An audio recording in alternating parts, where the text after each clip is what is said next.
Engine 1 from Car 1. Car 1's on scene. Assuming command. Give me a C.A.N report.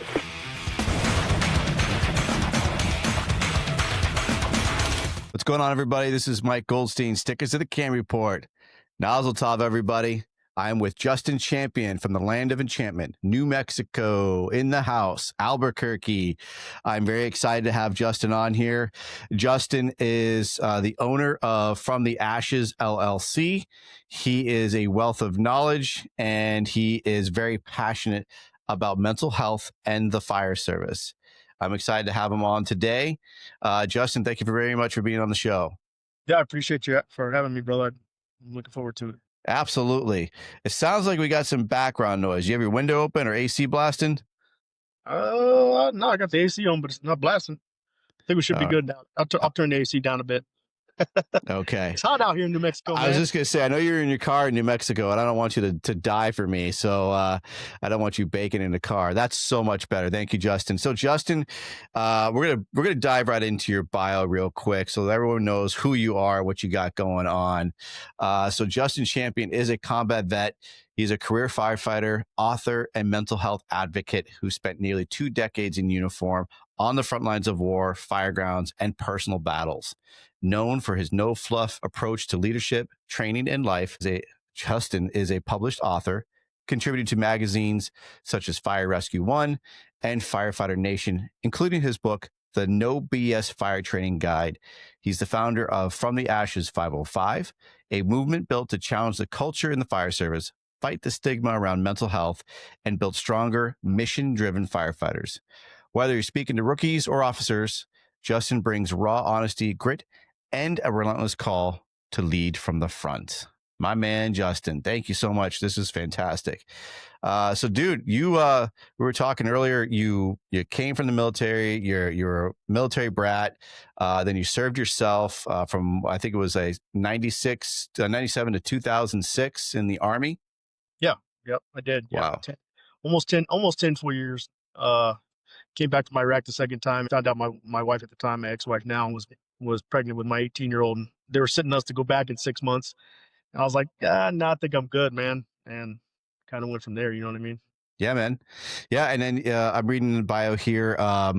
You served deploying twice to Iraq and to Bosnia in support of NATO operations. What is the big difference? Because there's obviously people that are, I'm hoping they're younger, that are listening and watching this, that they don't know a lot about that. So what was the whole thing with Bosnia?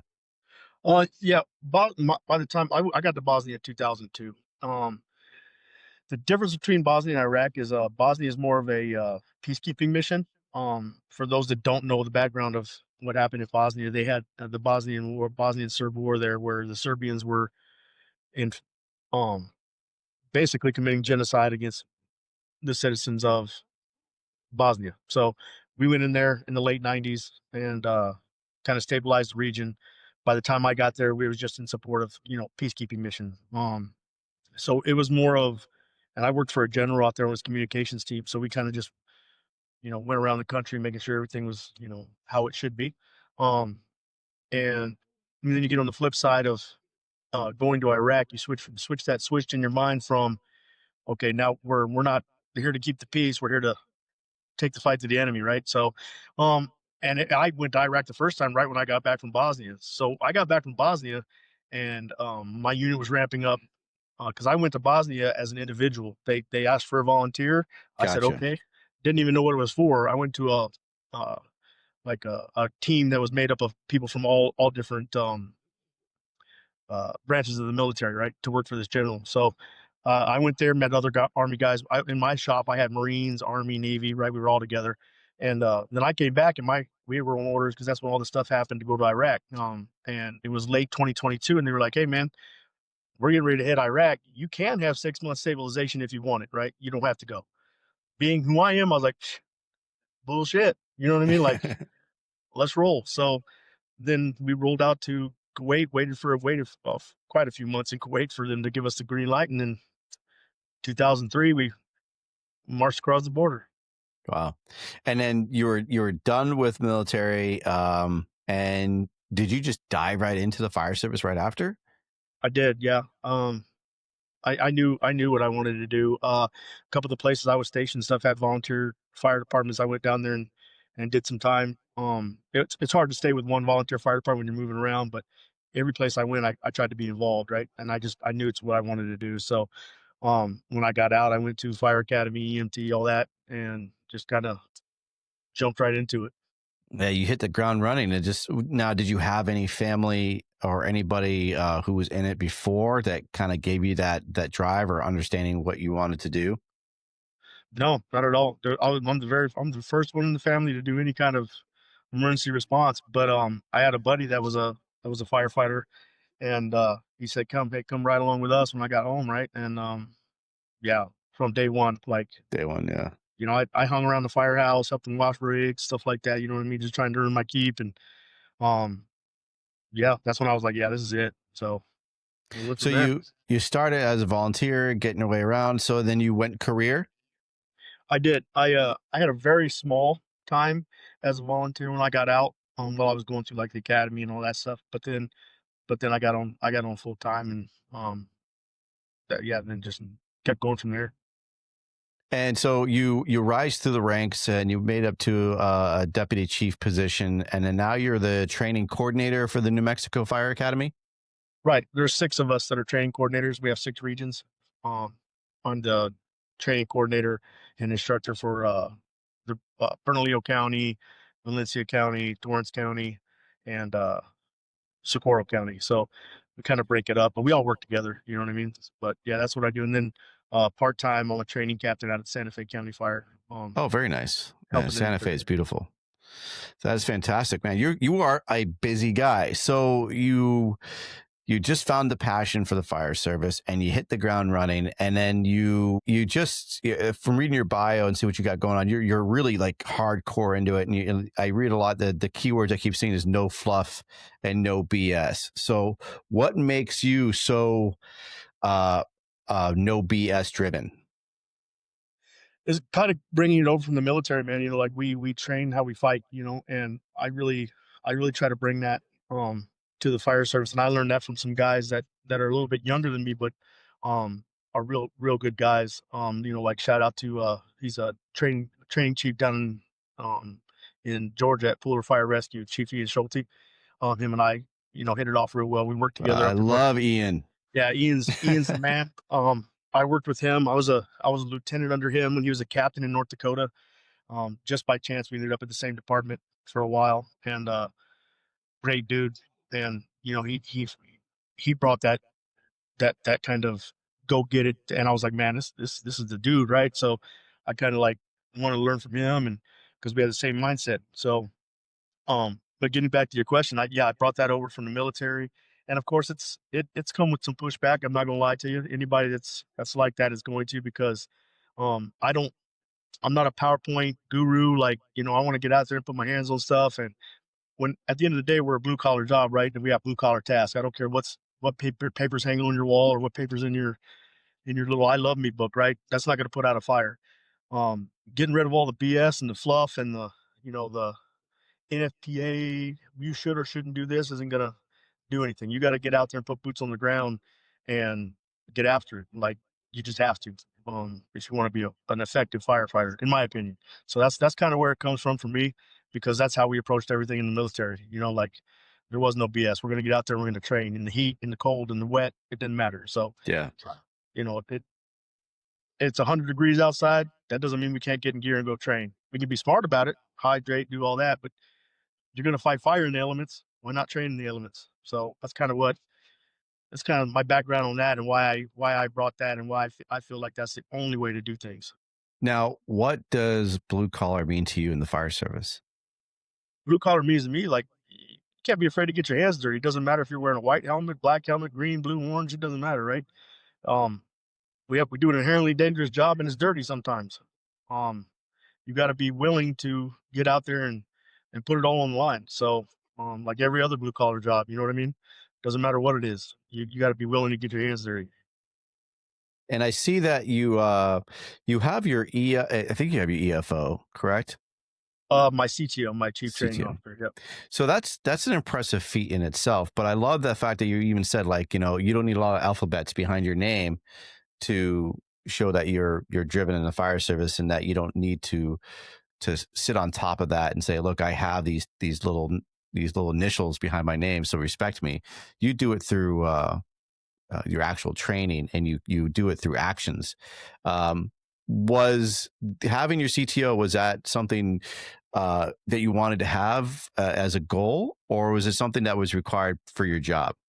But it was just a personal goal. Like I said, another shout out to Ian Schulte. I saw him do it, and I'm like, you know what, man, maybe I should do it. I actually reached out to him, and he wrote a letter, for me for the packet and all that. And um, I felt like when I did that, I was at a spot in my career where I could get behind it, and I could, Hmm. you know, I felt like I was bringing enough to the fire service to be able to do that, because I'm not a paper chaser. I'm not, but I felt like, it meant something to me, so I was going to try it. It was a goal. It was an accomplishment, but by no means does it define who I am as a firefighter. You know what I mean? Yeah, it's a goal. It's another thing that I went after and I made happen with a lot of support from my family, from guys like Ian and stuff like that. And it was just a personal goal that I set for myself along the way and went after it. That's great, dude. I love it. I mean, I think it's important that you're doing all of it. You know that education's important, and you're setting your goals to make yourself professional, but you're also doing boots on the ground training and still delivering that good, solid, hands-on content. You got the best of both worlds going on, especially when you got people like Ian Schulte, who's just he's setting that standard, he's setting that bar. Like, you can still be rough, gruff, and tough, and you can still be educated at the same time. Like, we can still do that. Oh, 100%. And I'm sure he'll tell you the same thing. Like, uh, education is important. Yeah, I mean, if you want to be a well-rounded firefighter, I think education is huge. Um, Go out, get those degrees. I mean, you can never learn enough, right? And Hmm. yeah, that has its place too. But nothing. I don't think anything really replaces being that go getter, getting out there with the guys and training. You know, I mean, and it's great to have those degrees and those letters behind your name and all that, right? Because that just shows that, hey, I'm going out there and I'm trying to better myself. I'm trying to um, educate myself to every level. So I think it's important for everybody. Absolutely. And I think of it too as we start getting older, right? Like, um, when we retire, we need something to fall back on. And yeah, we can, boast and brag that we're blue collar and we live that life. And, we're proud to be blue collar and proud to have lived the fire service life. And we worked hard for our pension, but we still need to work afterwards. And I still feel that if you're working towards those goals and you have yourself a good, solid education, you can now use that in your retirement and be marketable Well, and yeah, be able, right. And you can whether you want an office job or you want a teaching job, but you need to show that you can use your brain as well as your brawn. well, yeah. I mean, 100%. I wouldn't be in the spot I'm in now here in New Mexico if I didn't have that formal education. Because I mean, yeah, it's great. They love that I get out there and I do these things, but you have to have that formal education too, like you said, to back that up, right? Because like for us, you had to have a degree, a certain amount of years, the fire service and certifications, right? So I knew that I was going to need that stuff when I got out. So, um, I 100% agree. Like, you've got to set yourself up for success when you step away. If you want to still be a part of it. So, Yeah, man. yeah, I think So I think that's what set me up. I love it, and I love it because you again you're teaching people, you're in the position of teaching people and molding minds, and that you're bringing that up of education is important. You still need it. Yeah, we need to know how to do our hands-on skills, but we got to use this upstairs, and that's important that we bring both of those to our students so they understand, like, it's not just about getting dirty, but you also need to be able to understand the importance of education. I love it, dude. No, 100%. So you started now the From the Ashes LLC. What is that? It actually it came from, I was just sitting around. I've been writing stuff for years and stuff, and my wife currently was like, why don't because I've been looking at becoming a member of different training pro stuff and all that, but um really she's like, why don't you just start something on your own and get your ideas out there. I was like, you know what, you're right. So that's where the idea from the ashes came from, and the name and the idea behind it was, I've been through a lot of trauma myself, been through divorces, a lot of it brought on by my personal um fallbacks and my personal failures. And I decided, hey, I want to get out there and I want to help guys not go through some of the same thing I did. That's why one of our big focuses in From the Ashes is mental health, because I struggled with that myself out of the army and in the fire service. So I decided to do something about it. Instead of just talking about it, I decided to be about it. And it put my story out there. I'm currently writing a book about my whole story. Do you know what I mean? Hmm. Because I want guys to know that it's okay, not to be okay all the time, and we got to support each other. And I felt like the only way to do that was to get out there and make myself vulnerable, um, and not always be looked at as that hard nosed guy that's gonna, you know what I mean, that there is a different part to us, and make guys feel comfortable in the same way that now I feel comfortable, and not have to hide that. So that's where From the Ashes came from. And we don't offer just mental health. We do, your normal fire training stuff, but our big focus is the mental health portion of it. So when you say your big focus is on the mental health part of it for your company and your training, what are you doing for that training to promote the mental health awareness? Are you doing classrooms, or are you're in the drill yard doing stuff, but also focusing on the mental health? Yeah, we do a lot of drill yard stuff, but like I have a lecture series on uh leadership, and getting ready to do a lecture down at Cup of Cozy here in New Mexico. It's a firefighter owned coffee shop. They do a lot of concerts, stuff like that. So I'm getting ready to do that. I've put in to teach this class at FDIC. I haven't got the approval or disapproval yet. Fingers crossed. But it's a lecture series on. It's kind of like a it's not so much a class like because there's a lot of mental health classes out there, right? Yeah. There is. It's more of a focus on, hey man, here I've been there, I've been through it, and here's what I see to be better as firemen, and help you get through it. So it's about an hour and a half lecture, depending on, because I'm big on participation. So guys are talking, I'm talking back. Like, of course, I hit all my points and stuff like that, but um, yeah, getting out there and getting that lecture out there and being able to have that communication with other guys that might be going through the same thing, or are trying to prevent themselves from going through the same thing. Um, that's that's where my company comes in, and we get out there, and I go out there, and I just lay it all out there, kind of like the no BS kind of thing, like I'm talking about. Like, here's what happened. Um, I'm not pointing fingers at other people. It's me, and here's how I dealt with it. Sometimes it was right, sometimes it was wrong, but here's how you can navigate in the future. So did you take any classes or education to be able to really focus on the mental health part of it? Oh, yeah, I've been through all the, like, some of the formal classes, like, peer supporter, all that stuff. Well, what really did it for me was getting out there and, getting in, therapy myself, and learning from that experience, and putting it out. And now I'm putting it out there to show guys, like, kinda like a roadmap, like, here's what's Hmm. available, because I didn't even know at the time. But I have taken the classes, like, the IAFF peer support and all that stuff. So, um, I know both sides of the ball. So, uh just trying to get my experience out there, and trying to help some guys.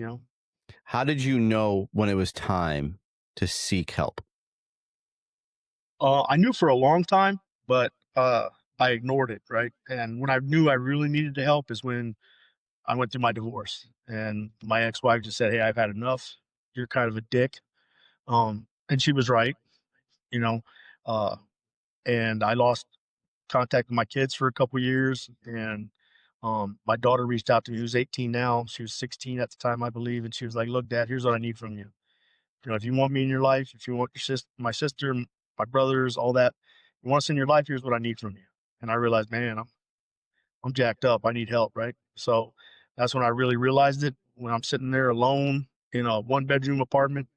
Um, and I just realized, hey man, it's time to, put the bottle down and get the help you need and get back on the right track, because it was almost like living two lives, man. Like, you know Yeah, what I mean? Like, I'm this guy at the firehouse, and then my life's falling apart. So I that's when it just hit me. I was just like, you know what? I'm done. I didn't go through any programs. I didn't go through any of that kind of stuff that I'm gonna talk to guys about, that's available to them. I just said, hey, I'm done. I put the bottle down, went out and found the help I needed, and then um got my stuff together. Now my girls live with me. You know what I mean? that's By great. their own choice. So Yeah. I just realized it was time for me to do the things I needed to do, and I went out and did it.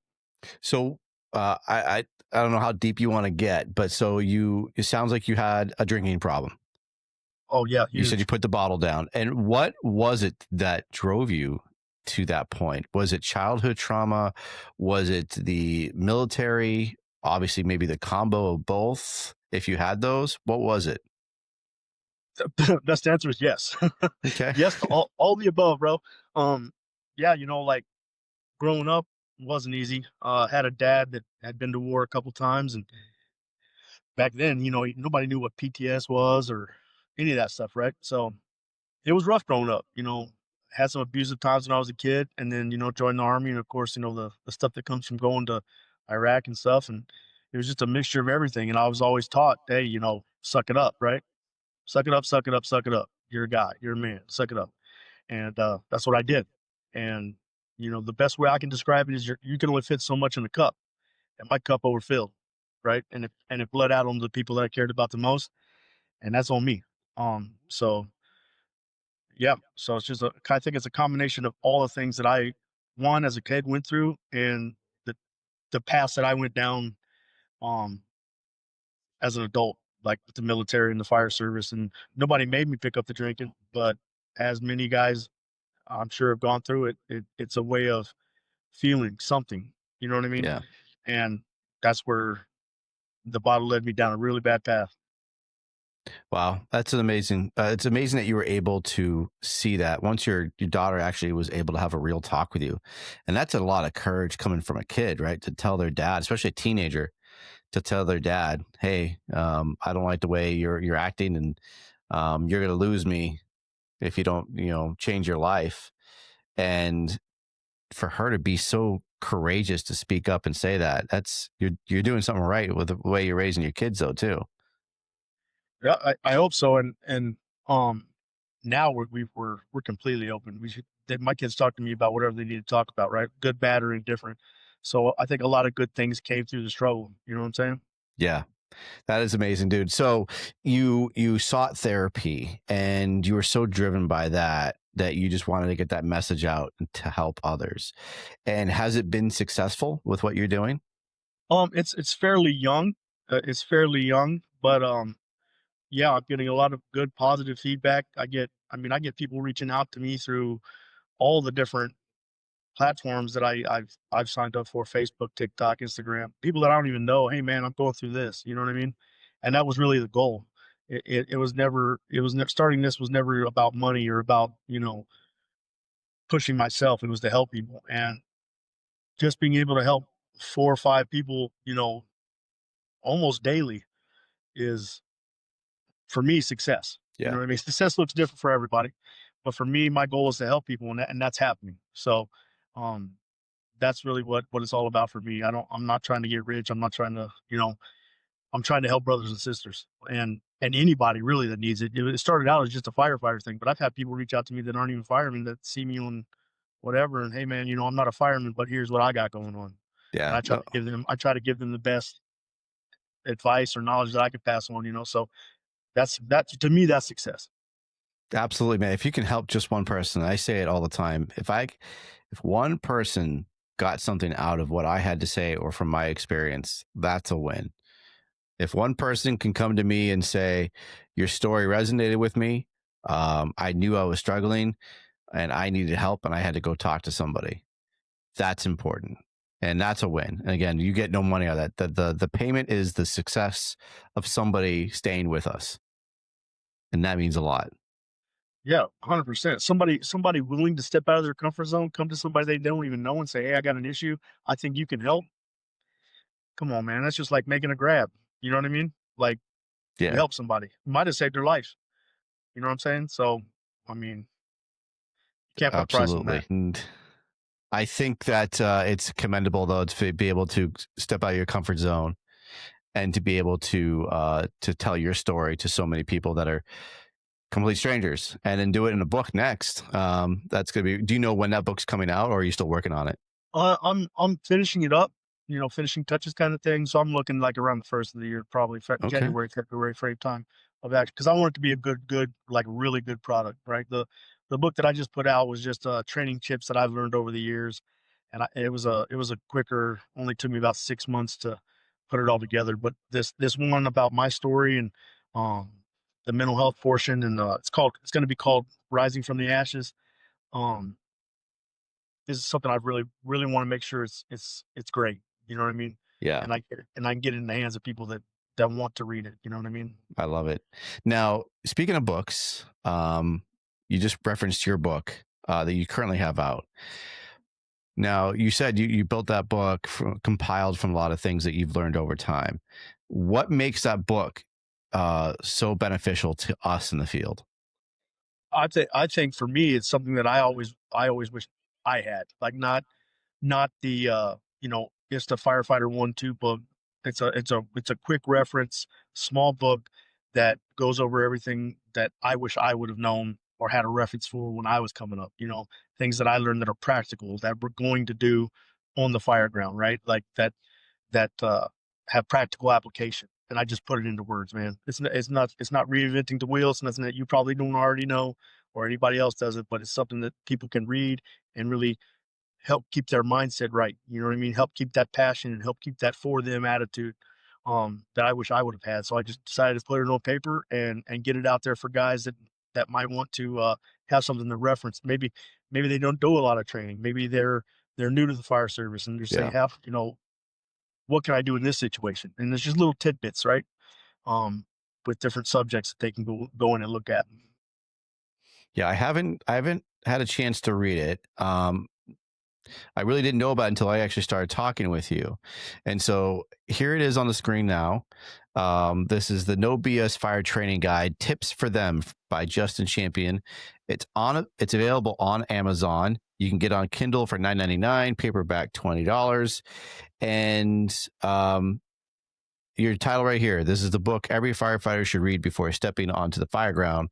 No fluff, no textbook jargon, just hard earned, real world knowledge from the front lines. Built for those who train hard, lead harder, and never forget who they serve. So that's pretty hardcore lines right there. So, what are some things that you promote in this book? Like what can I get at? Like what are some topics? Um, Subtopic there topics everything from how to conduct yourself in the firehouse, like uh get out there and train. You owe it to the people you serve in your community.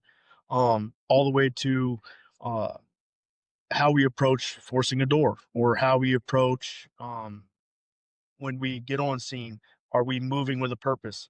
You know, do we practice out of our playbook? Do we really truly live by that we're here for them attitude, right?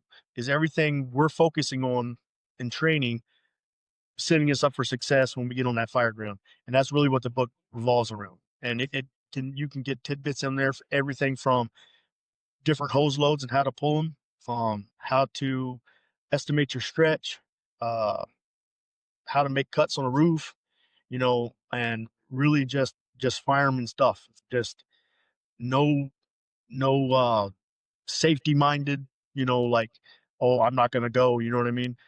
Tidbits on search VES. Get your ass in there and get people. You know what I mean? That's what you're here for. And that's what that book brings to the table. Um the reminders for guys that have been doing it for a long time and guys that might just came out of the academy that aren't thinking about yet. You know what I mean? So that's kind of where I tried to take that look. So where did you all this information, where did you get it from to put it in this book? Some of it came from me, and a lot of it came from getting out and going to conferences like Oath Keepers Fire Conference and um, all places around the country. I try, for me, even still today, I try to get out there and see the best practices and see what other guys are doing and learn something. And I I put it in all in that book. Things that I've learned along the way that worked for me on the fire ground, I put it in that book because none of us should gatekeep any information. You're going to these conferences, you're going to all this great and wonderful training. You should put it, you should give it back, right? To maybe guys that couldn't get out to those kind of things, but are hungry. Yeah. So, I know I was that guy. I was real hungry, and shout out to Ian Schulte again. He put me onto a lot of this outside training, like Oath Keepers and FDICs and stuff like that. Right? He he really put me on to there's more to life than just what's inside your four walls of your firehouse. Get out there, learn some stuff, and bring it back. Because you want to talk about a guy that doesn't gatekeep and wants to help people. That's your man. Yeah, So I try to pick his brain as much, probably more than he would like. I try to pick his brain as much as I can, and that's where I got a lot of my uh, knowledge to get out there and learn and bring it back. So, um, yeah, that's kind of where the book came from. It just my experiences personally, things that I learned on the fire ground as a young fireman coming up, and things that I've learned from the outside and put into practice when I brought it back. So I just decided to put it on paper so maybe other guys can that don't have those opportunities. Because I mean, not every department, you know, that can send guys places, right? And absolutely. and you don't make enough money sometimes to be able to drop $300-400 on a ticket, and then plane tickets, travel, and all that, right? So I just figured I'd take some of the tidbits that I've learned and try to get it out to the fellas out there, and maybe help them help their help their people more. I love it. You know, so question with you doing a book like this is there's now so many that are coming out, and there's good books out there, but there's also books out there that are not so good, that kind of just, you know, it's just imitating what they've learned, or they're literally just copying and pasting, right? And these things have to be vetted. And I referenced the book behind me, the Book of Search, right? That was built by, you know, so many different people that are teaching around the globe, that we pay good money to see and to get those skills and that information from. And it is such an incredibly built book, and it breaks it down so well. We know that book works. We know that's a good book. Now, again, to try to really drive it home for you, how do you say we'll take your book out of it. How do you vet these books? Like, how do you, as someone who's looking for information, especially as an instructor, how do you vet this information? You look at that book, you open up the pages. What is going to make you believe in that book? The way I've always approached it, and I'm sure some of the stuff that's in my book you could probably find in Book of Search too, is I take what I learn and I apply it. Like, okay, here's what I learned, right? We drop a fire. I'm gonna try this, right? I've done it in reps. I've done it in training. It works in training. Let's see if it works in the real world, right? Let's Sure. see if it works, right? And I'm not saying these guys aren't vetted, that these guys aren't good dudes, that because they know what they're talking about. But does it work for me? Does it work for where we're at? And I think that's and the stuff that I've learned, usually 9 times out of 10, when I bring it back and I actually put it into play, it works. Mm-hmm. So those are the things that I put into my book, the things that I personally have done on a fire ground or on at the State Fire Academy, and I know that they're going to work because I don't want to put out no BS. I don't want to put Yeah, out some stuff just saying, hey, you should do it this way. You know what I mean? If you find it in my book, or if I'm teaching it to you, I vetted it before I've done it. I You know love what I it. mean? Yeah, Right. you're putting your hands on it, like, and that's what I was kind of getting at, is that you read the material and you can read all day long, but if you're actually not putting your hands on those skills that they're talking about and see if it works for you and see if it's applicable, and you just go say, yeah, it works, and just talk about it, then how do you know if it actually works for you? Because it could be good skills, but if each department's different. And you know, they those things might work, those, you know, the way you throw a ladder, a certain technique, you know, like rolling the ladder, like that was a good discussion I had on one of my posts before, right? Like, not everybody does it. I don't do it, but it was a skill I wanted to learn, so I practiced it. Now, am I going to teach people how to do it? Probably not, because it's not a skill that I use in the fire grounds when I'm on an active fire, but it's something I wanted to get repetitions on and be proficient in. But you applying those skills and put those hands and go, yep, this is going to work. Whether it's, again, rolling the ladder. Yep, I like it here in my department. We do this a lot. I'm going to teach that skill, and I'm going to make it, and I'm going to refine it, and I'm going to write it in my book. So it's really important that we put our hands on those topics that we learn from those conferences, and not just mimic and just have no, I guess, no feeling or emotion in it either, right? Like, you can learn from something, you know, that you took, you went a week and learned something, and you bring it back, but you didn't really absorb it, and you just kind of like blindly or without any emotion apply it to your students. They're not really going to get that. So you really have to believe in that skill that you're learning. Yeah, and I think the only way you get that is like you said, by applying it, right? Getting out there, because you might have learned that skill at one of these conferences. You get back and yeah, it works, but you had to tweak it a little bit. for you, right? And I Yeah. think that's what a lot of these conferences want you to do, you know? So like for an example, I'll give you an example. One for me was I went to Oath Keepers and learned how to throw a 35-foot ladder by myself. I'd never done that before. I was like, because on our SOPs and stuff, that's at least two guys, right? Yeah. At least, right? But they taught us to where, I mean, I could take that 35-footer off the back of that truck and get that bad boy up by myself, which changes the game for a small department that might only have two guys responding, right? And once I learned how to do that, man, I brought it back and showed the guy, man, I'll tell you what, like, you know what I mean? Like stuff like that's a game Yeah. changer because a lot of people don't think they can do it. I mean, I didn't think I could do it. I'm in pretty good shape and all that stuff, but I didn't think I could do it. I was like, there's no way. And the way they showed us, anybody can do it. I don't care if you're 120 pounds, you can do it. You know what I mean? And it's just having people that believe in you and that have your back and say, hey man, look, you can do it, right? Yeah. And that changes the game. And you come back and you show people too. Like we don't do that at the fire academy, but I show guys that and they're like, oh man, let me Yeah. try. You know what I mean? Do you find that the buy-in at times is difficult when you learn something new outside of your area code and bring it back and you go, hey guys, I want to show you something? Is the buy-in there, or is it pretty is it difficult to get them to understand like, hey, this is something new and we should look into it? You know, in my experience, there has been pushback like that. There has been guys that have been doing it for a long time that are um not always open up, like not always open to new things that are out there. And but once they get their hands on it, in my experience, once they get their hands on it, you really show them and they get to do it themselves. That's when that light bulb comes on, like, okay, maybe this guy does know or learned a little something that's gonna help us out. Um, but I've also experienced the guys that don't want nothing to do with it. You know what I Yeah, mean? And that's okay. I mean, and I'll tell them, hey, if you don't want to be better for the people that you serve, that's on you. But for all of you that want to come along and learn this and it's going to save somebody's life one day, let's do it. yeah. You know, you can't change everybody's mind, but the majority want that. You know, so there's always a little bit of pushback. I mean, anytime there's some kind of change or something different that you're not comfortable with, Sure. there's definitely some pushback. But in my experience, that once guys get their hands on it and really get to throwing stuff around, they enjoy it. I think when you go in and you're not like demanding it has to be done or demanding that you have to learn this, and I think that helps a lot too. It's you want it to be organic, and I think that helps a lot when you're not like forcing this gospel onto them, but you're actually saying this is going to be fun.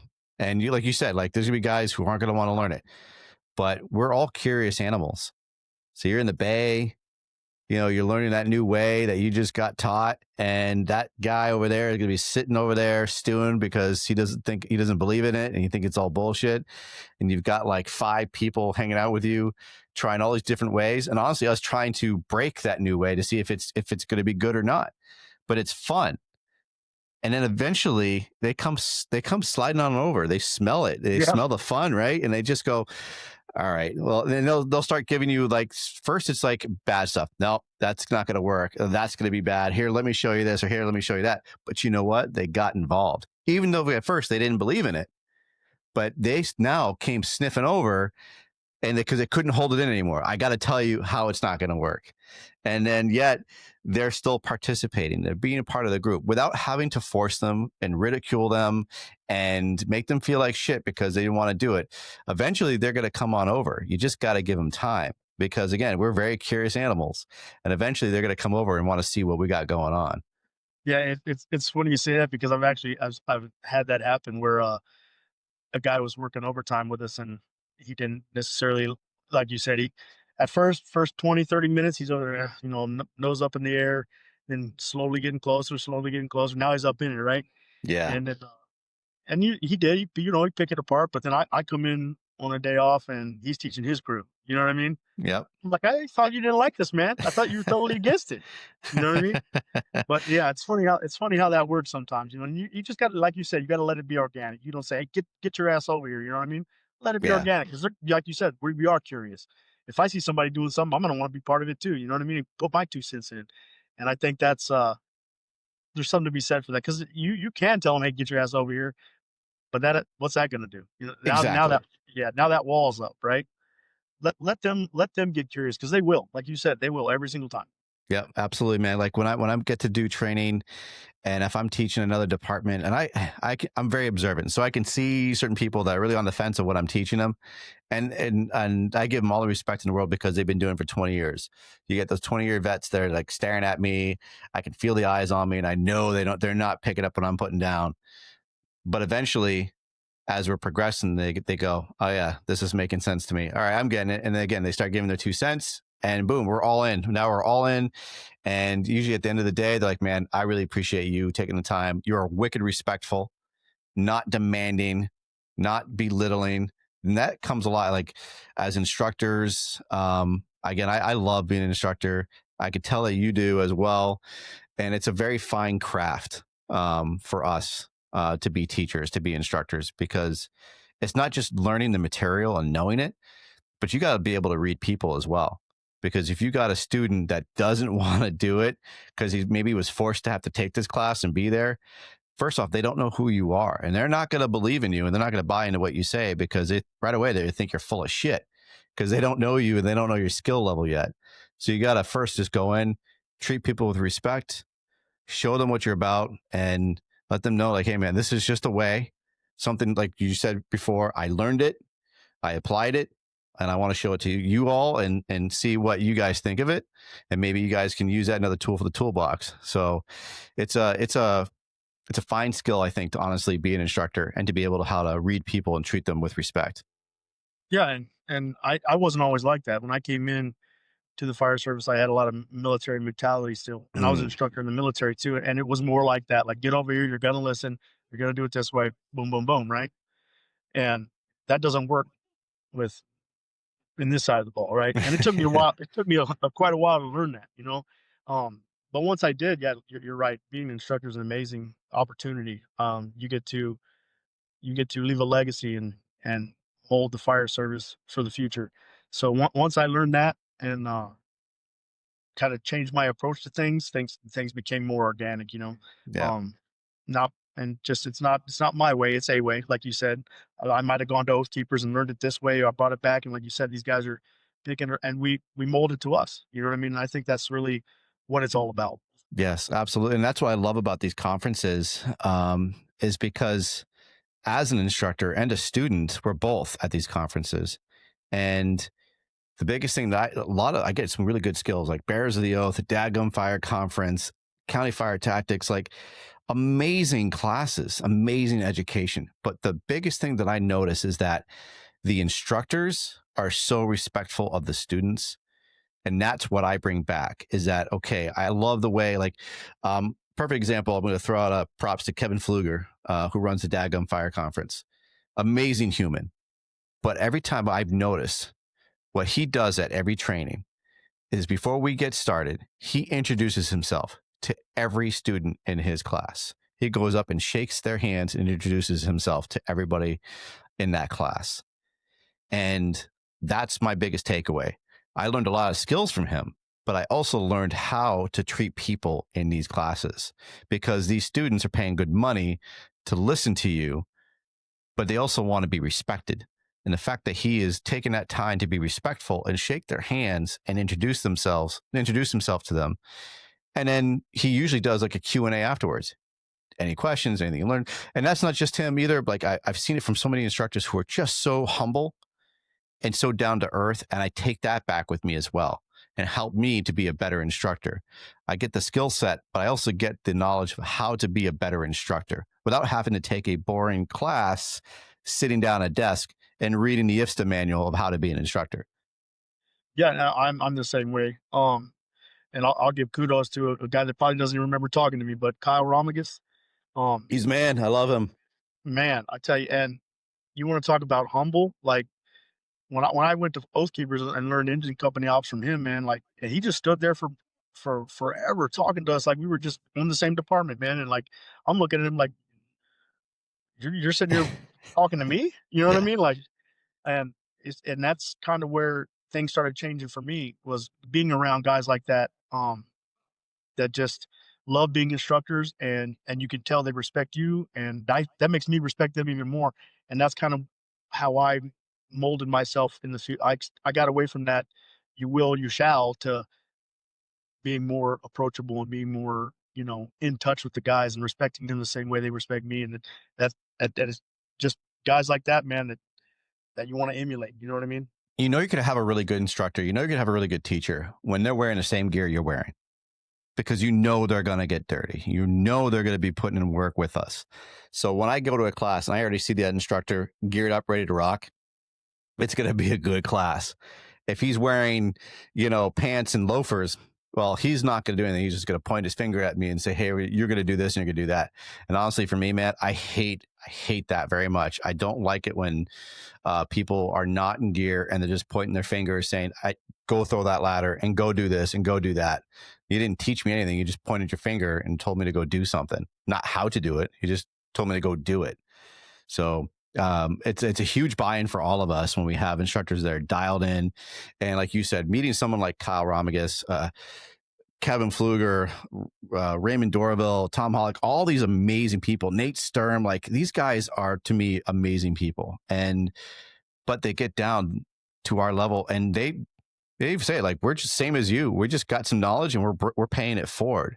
And you're doing the same thing with your classes, with your book, and the information you're bringing, especially for mental health, because that's just another level of education you're bringing as an instructor, because you already have buy-in to a lot of your students. And the fact now you're bringing it another level up and saying, hey, besides the fireground stuff of how to do the job when you get off the rig and throw a ladder, let me show you the other side of it, of the mental health aspect that you need to learn how to deal with as well. And that not a lot of people can do, right? We can take these classes about mental health, but honestly, if you've never lived that rough life, you've never gone through it yourself, it's hard for us to sit in those classes and listen to somebody drone on about their own, about nothing, because they've never had that personal experience. So when you have someone like yourself and someone like me that's lived that life, and there could be somebody in that, like you said before, there's somebody in that audience, it might just be that one person, but they know exactly what we're talking about. And that is a huge benefit to everybody. Yeah, that's the goal. Like I tell people in my lecture, man, like you call a Mayday on the fire ground, everybody's coming for you. Everybody that hears that is coming, right? Yeah. And it's no different than you call a Mayday for mental health. Your mental Mayday, I guess you can call it, right? Because that's a bad place to be trapped, is in your own head, right? And Yeah. we gotta treat it like that. My brother's going through something, my sister's going through something, so am I. Yeah. And I'm gonna be there for you. Like, if you call that mental Mayday at 2 a.m., I'm gonna pick up my phone.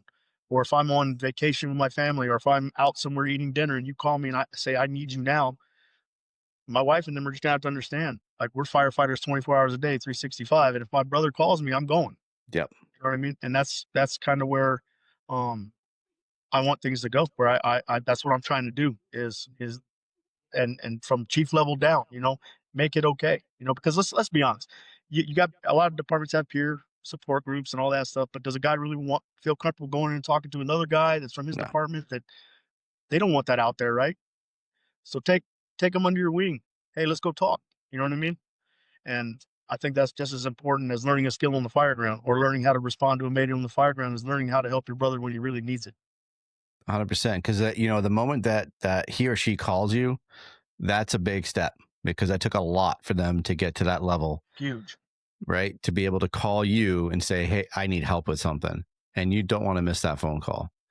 So that's a huge step. And like you said, like we're on duty for that, like 24/7. If a brother or sister calls you, say, hey, I need to talk to you because I'm having some struggles. Yeah, I'm going to put some shit on hold and I'm going to talk to them, because that's a huge step for them to do that. Yeah, because at 2 in the morning, they're not calling you to bullshit with you about the football game. You know what No, I mean? man. They're not. They're calling you because they need you. And Mm-hmm. if you look at your phone, you put that bad boy down, you're not a brother, man. You're a coworker. You know what I Yeah. mean? And there's a big difference. You know what I'm saying? So you got to pick up that phone. If you pick it up and you see Joe Schmo from your crew, you better answer the phone. You know what I mean? I don't care what you're Absolutely. doing. I love it, dude. So you have some cadres of instructors for from the Ashes LLC. Are they all New Mexico based, or are they from different areas? No, they're from different areas. Guys I worked with over my career. there's really only two of us in New Mexico, me and Alec Davis. You've talked to him. Shout out Alec. Real good dude. Oh well, and the third one, his name's Daniel Pacheco from Socorro Fire. Another real good dude. If you ever get a chance to talk to him, I would definitely real energetic guy. You'd like him. I hope so. Yeah, you would definitely. If you ever get a chance to reach out and talk to him, he's a good dude. He's real passionate. Love it. And then a couple guys up from up north that I worked with in North Dakota. Um, real good dudes, officers that really bring that no BS kind of thing. Um, even Peyton Owens, I know you know who that is. Mm-hmm. He reached out to me. We've had some really good conversations. He said if I ever need him down where he's at, let him know. So I got a lot of guys that are on board and on board with the mission. A lot of like-minded guys. So we're kind of spread out, and I did that on purpose so we could offer it to anybody that needs it. You know what I mean? I love it. Now, I noticed on your Instagram that you've also have, I don't know if you're affiliate or if you're working for them or they're working for you, Carry the Flag. What is that about? I actually just kind of support them. You know what I mean? Like Chris is a great guy, got a great mission, carry the flag. We ended up talking over Instagram because of my mission and his mission are very similar. Both real big mental health advocates for the fire service and big on training and physical fitness and all that stuff. So we just kind of started talking, and I just started supporting him. He supports me. Um, and we're gonna be collabing on some t-shirts and some gear and stuff just to try to get the word out there and spread the message so we work well together. You know what I mean? He doesn't work for me, I don't work for him, but we support each other, and I think that's important. We've actually had that conversation. Other firefighters with the same mission in mind, like we got to help each other, right? Because ultimately, at the end of the day, we got the same mission. We're trying to help our guys. So that's kind of where that collaboration came from. And I talk to him at least probably once a day, once every other day, um, just to try to get the message out there. And I try to push his stuff as much as I can. He does the same for me. So I appreciate Chris. Shout out to Chris, and he's doing good and great things. And he's taught me a lot about how to manage like the social media platforms because I'm old, man. I don't know about a lot about that stuff. You know what I mean? So I pick his brain all the time. That's great, man. I love it. Guys working together for the same mission. That's what's important. Do you have anywhere that you're going to be, any conferences you're going to be teaching at, or any classes coming up? Yeah, I do. I'm gonna be having I'm gonna be doing my mental health lecture at Cup of Cozy here in Albuquerque in September. We haven't nailed down a specific date yet, but that everybody in the area, whatever, I'll be putting it out on all social media platforms. We nail down that date, and then I'll be presenting that mental health at the Fire and EMS Expo here in New Mexico in October. Nice. So yeah, I've got some good stuff coming up, and I'm reaching out to people and trying to do more stuff. So yeah, I'm trying to get this off the ground. I'm looking at things like maybe doing like 5Ks, stuff like that to raise some money. That's Um, fantastic. the one that Yeah. I'm doing a cup of cozy with and working with them, and we're gonna raise some money and give it to Next Rung. So we're gonna all proceeds from the day that we do that are gonna go to Next Rung. Yep, there you go. Yeah, we're gonna try to help Blake out. You know what I mean? He's got a huge platform. Yeah, man. I got the same thing in my kitchen. Yeah, So I promote it religiously on my platform. Since we're on the subject of Next Rung, Blake Stennett and Charlie Brown, I usually do it to the end of my program. Since we're talking about it now, like this is what I love to talk about. Next Rung, those guys are doing fantastic. I met them in Georgia.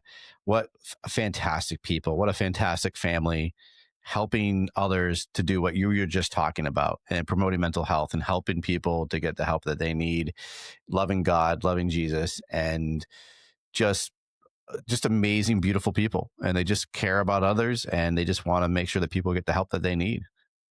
yeah, and I'll tell you the reason why I picked Next Rung is because speaking of my journey, is I reached out to Next Rung when I was on my last rung. You know what I mean? And Blake himself picked up and Wow. helped me and pointed me in the right direction. Because you asked me about my journey and how I got better. Next Rung was huge in that. Huge. Like I was done, man. Like I was gonna check out. You know what I mean? And Next Rung um picked me up and said, "Hey, man, we got you." And so I'm forever grateful for that. And anytime I can do anything to help them, I'm going to do it. So, To really bite on that real quick. So for the audience, what did you have to do? Because I've never used their services, and now I got somebody in front of me who's used the services. So when you needed help, did you know that Next Rung already existed? I did not. I'm gonna be honest with you. I was just searching for any help I could get because I was on my last leg, man, and it popped up and it said you could text or call the number. I texted, and then Blake answered and text back and forth with me for I don't even know how long. I'd say months probably. You know what I mean? Following up with me, making sure I was doing okay, and pointing me in the right direction and where I needed to go. So yeah, I didn't really know who they were at the time, but I'll tell you what, man, there's nobody better out there. And they saved me, and I will do anything in my power. I mean, I'm nobody, but I'll do anything in my power to help them at any point in time. You know what I mean? So yeah, the next rung means a lot to me. Blake's a good dude. I talked to him. Hopefully him and I are gonna sit down and have a conversation pretty soon. So That's great. yeah, great, Uh, great dude. and to circle back on that, when you say he helped you, how did he get you the services that you needed? Did he do the legwork of finding people in your area? He did. He did all the legwork. I had people calling me. I didn't have to do anything. I just had to pick up a phone.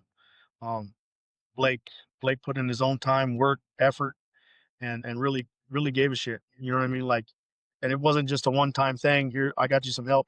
He would he would text and check on me, and just making sure I was doing good and moving in the right direction. So shout out to Blake for being a real dude, man. Like, he backs his stuff up for sure. I love it, man. That's fantastic. I'm so happy that we actually connected, you and I, because those are the stories I love to hear. Again, I promote them heavy on my platform, but I never actually got to talk to somebody who's actually used their services. So it's really important that people understand that it does work, so that that what we're saying is true. And and Justin saying like it works. You just got to make the first step and make that phone call or make that text. And that's why Next Rung, again, I'll put that card up there for people who need that number. That number is available for you guys 24/7. So make sure that you are listening and make sure you are watching. If you are listening, 833 NXT RUNG. That's 833-698-7864. Or you can text support to speak with a peer support provider, or text info to learn info about the organization. So it's really super important that guys and girls are using that service. It's available. It's there. It works. Justin's right here telling you how fantastic they were. They do the legwork to get you the help that you need. You just have to make that first step and make the phone call or make a text. Yeah, and then not only do they do the legwork, I still talk to Blake today. You know what I mean? And yeah, he cares, man. That whole organization, they're not just preaching it, they're doing it, they're Yeah, living it. So shout out to Next Rung, shout out to Blake.